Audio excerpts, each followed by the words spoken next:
নমস্কার, কেমন আছো সবাই? আশা করছি সবাই ভালো আছো আর আমিও খুব খুব খুব ভালো আছি। তো গুড ইভিনিং বলে আজকের ব্লগটা স্টার্ট করে দিলাম। আজ তো ক্রিসমাস, মানে 25শে ডিসেম্বর, বড়দিন। তো সকলকে আমার তরফ থেকে বড়দিনের অনেক অনেক অনেক শুভেচ্ছা এবং ভালোবাসা। যাই হোক, সকলে বড়দিন খুব ভালো কাটাও, খুব সুন্দর কাটাও, এই আশা নিয়েই আজকের ব্লগটা শুরু করছি। তো বড়দিন মানে তো কেক সবাই নিশ্চয়ই খেয়েছো বা খাবে।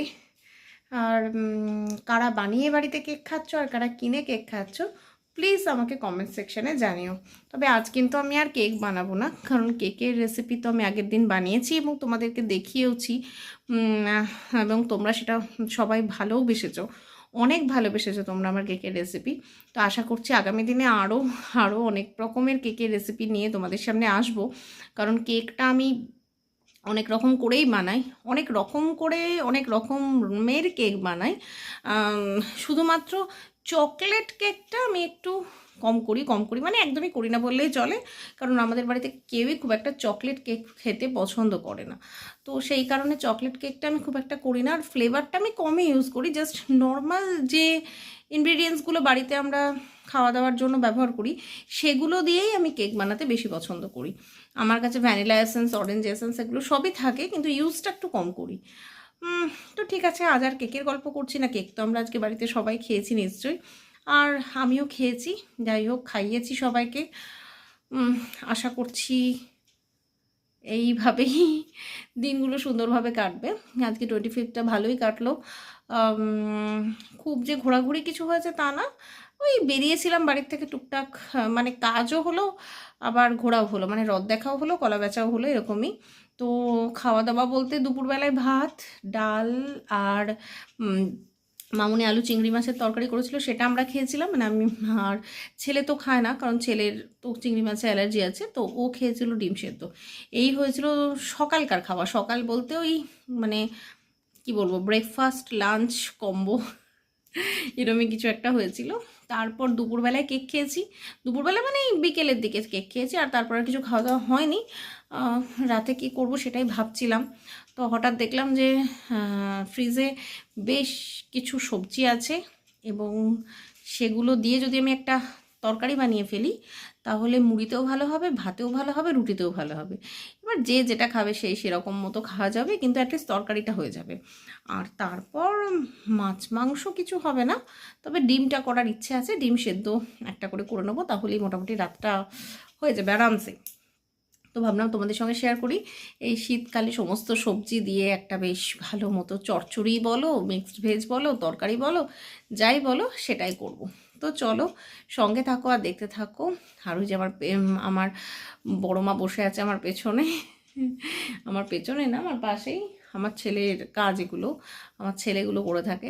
যাই হোক, তো চলো এবার তোমরা আমার সঙ্গে থাকো আর দেখতে থাকো, আর ক্রিসমাসটা ভীষণ ভীষণ ভীষণ এনজয় করো। তবে হ্যাঁ, ক্রিসমাসে কিন্তু ঠান্ডাটা আমাদের এখানে একদমই নেই, একদমই নেই মানে একদমই নেই। আর তোমরা যেখান থেকে আমার ব্লগ দেখছো, মানে যে যেখান থেকে ব্লগ দেখছো, প্লিজ একটু কমেন্ট করে জানাও কি কোথা থেকে ব্লগ দেখছো এবং সেখানে ঠান্ডাটা কেমন আছে। আমরা তো এতটুকু ঠান্ডা ফিল করছি না সেরকমভাবে। বুঝতেই পারছো, জাস্ট একটা কুর্তি পরে বসে আছি, আর বাইরে বেরিয়েছিলাম জাস্ট একটা হালকা হুডি পরে। মানে এরপর যে গরমটা কি আসতে চলেছে আমি সেটাই ভাবছি। ঠান্ডা কম পড়েছে ডাজ নট ম্যাটার, কিন্তু এরপর গরমটা কি আসতে চলেছে সেটা নিয়েই যথেষ্ট চিন্তার বিষয়।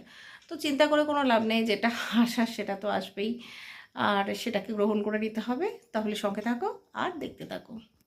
তো এবার চলে এসেছি, আর কড়াইয়ের মধ্যে কিছুটা সর্ষের তেল দিয়ে দিয়েছি, আর তার মধ্যেই আমি একটা শুকনো লঙ্কাকে ভেঙে দিয়ে দিলাম। জাস্ট একটু ফাটিয়ে দিয়েছি যাতে খুব বেশি ঝাল না হয়। একটুখানি আলু ভাজা করে নিয়েছি, মানে ছেলে যদি না খেতে পারে তখন তো অসুবিধে হয়ে যাবে। আর এখানে আমি ফোড়নে ব্যবহার করছি মৌরি আর অল্প একটু মেথি। তোমরা যারা পাঁচফোড়ন খাও তারা পাঁচফোড়ন দিতেই পারো, তো আমি যেহেতু খাই না সেহেতু দিলাম না।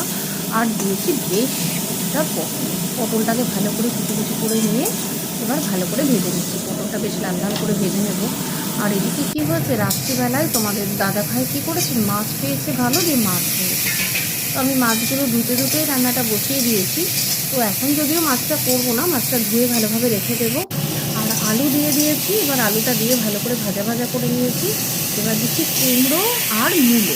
আমি যেটা করছি সেটা হচ্ছে আজকে কপির ডাঁটা চচ্চড়ি। আসলে কপির ডাঁটাগুলো বেশ কয়েকদিন আগে কপি আনা হয়েছে এবং ডাঁটাগুলো আমি ভালো করে ছাড়িয়ে না প্রেসারে একটা সিটি করে রেখেই দিয়েছি। আমি সবসময় এটাই করে থাকি, যাতে চট করে যখন সবজি রান্না করব কোনো অসুবিধে না হয়, অনেক কিছু কাজ না করতে হয়। আর এবার কপির ডাঁটাগুলোকে ভালো করে, যেগুলো সেদ্ধ করা ছিল সেটা ফ্রিজে ভরা ছিল, সেটা ফ্রিজ থেকে নিয়ে আমি এবার সবজির মধ্যে দিয়ে দিলাম। এবার সমস্ত সবজিটাকে একসঙ্গে ভাজতে থাকবো। এই সবজিটাকে সাধারণত আমরা কপির ডাঁটা চচ্চড়ি বলি। তোমরা যে যেখান থেকে দেখছো তাদের জায়গায় এই সবজিটা বা এই তরকারিটার নাম কী সেটা কিন্তু আমাকে প্লিজ একটু কমেন্ট করে প্লিজ জানিও। আর আমি এবার সমস্ত সবজিগুলোকে ভালো করে ভাজা ভাজা করে নেবো। আর সেটা করতে আমি একটা মশলা রেডি করে নেব। সেই মশলাটাই কিন্তু এর মধ্যে যাবে। সেটা হচ্ছে একটুখানি আগে লবণ দিয়ে নিলাম আর একটা কাঁচা লঙ্কা দিয়ে নিলাম, যাতে ঝালটা একটু হয় ভালো মতো। কারণ শীতকাল একটু যদি ঝাল ঝাল হয় সবজিটা ভালোই লাগে। শুকনো লঙ্কাটা যেহেতু একদমই খাওয়া হয় না, যেহেতু শুকনো লঙ্কার ঝালটা দিতে পারছি না, তাই কাঁচা লঙ্কাটা দিলাম। আর দিচ্ছি হলুদ। আর ওই যে বললাম একটা মশলা রেডি করে নিতে হবে, তো সেটা রেডি করব। আমি এদিকে এটাকে ভালো করে একটু ভেজে নিই। আর যা যা গুঁড়ো মশলা দেওয়ার ছিল, লবণ হলুদ সেগুলো দিয়ে দিলাম। যেগুলোকে নাড়াচাড়া করছি আর এগুলো ভাজা ভাজা হোক। একটু ঢাকা চাপা দিয়ে রাখছি যাতে সবজিগুলো মুজে যায় এবং সেদ্ধ হয়ে যায়, যাতে তাড়াতাড়ি। এদিকে দেখো আমি কী নিয়েছি, সাদা সর্ষে, কালো সর্ষে আর একটা কাঁচা লঙ্কা, এই দিয়েই কিন্তু হয়ে যাবে। তোমরা চাইলের মধ্যে একটু পোস্ত ব্যবহার করতে পারো, কিন্তু আমি এখানে পোস্ত দিচ্ছি না। আমি এখানে শুধুমাত্র কাঁচা লঙ্কা আর সাদা সর্ষে আর কালো সর্ষের ওপরেই রাখছি। কারণ এটা যেহেতু চচ্চড়ি, এটার মধ্যে যদি এগুলো দিই তাহলেই বেশি ভালো লাগে। আর পোস্তটা খুব একটা ভালো লাগে না চচ্চড়ির মধ্যে, সেই কারণে আমি দিলাম না। আর এদিকে আমার কিন্তু মশলাটা কিন্তু মিক্সিতে পেস্ট করা হয়ে গেছে, আর এর মধ্যে দিয়ে দিলাম। এবার আর কিছুই করার নেই, এটাকে আরেকটু ভালো করে কষিয়ে নিলেই কিন্তু সবজিটা হয়ে যাবে। এটা দিয়ে রুটি খেতে তো ভালোই লাগে, ভাত খেতেও ভালো লাগে। গরম ভাতে এক থালা ভাত ইজিলি উঠে যাবে। আর তার সাথে যেটা আমার খেতে ভালো লাগে সেটা হচ্ছে মুড়ি। তো আমি যদিও মুড়িই খাবো রাতে, কিন্তু তোমাদের দাদাভাইয়ের ছেলে বোধহয় ভাত খাবে, তো সেই জন্যই আমি একটু আলু ভাজলাম আর ছেলেকে একটা ডিম সেদ্ধ করে দেবো। ব্যাস, এই দিয়েই কিন্তু আজকে রাত্রে ডিনারটা দারুণ জমে যাবে।